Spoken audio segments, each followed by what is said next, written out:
Náš najlepší päťbojár Milan Kadlec, tentoraz v drese prvého družstva Dukly, bol po 3 disciplínach prvého ročníka Military Open otvorenej súťaže vojenských družstiev v modernom päťboji na 20. mieste. A tak v dnešnom behu nastúpil v prvej skupine štartového polia z 35 päťbojárov zo 7 krajín.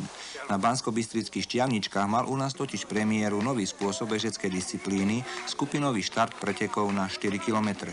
Kadlec, ktorý patrí k najlepším bežcom päťbojárov na svete, mal dnes zdatného súpera, Taliana Stefana Giomoniho, ktorý mal v závere viac síl a dobehol prvý v najlepšom čase vôbec 12 minút 11 sekúnd, 6 sekúnd pred Kadlecom. Tu je Giomoni. V druhom behu, v ktorom sa stretli 17 najlepší v doterajšom priebehu súťaže, zvíťazil náš Ambrož pred ďalším z bratov dvojičiek Andrejom Giomonim a Morganom z Veľkej Británie.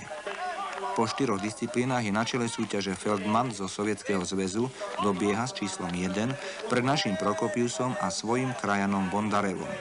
V družstvách vedie Sovietsky zväz pred prvým tímom Dukly. Military Open dokončia zajtra jazdou na koni v Trenčíne.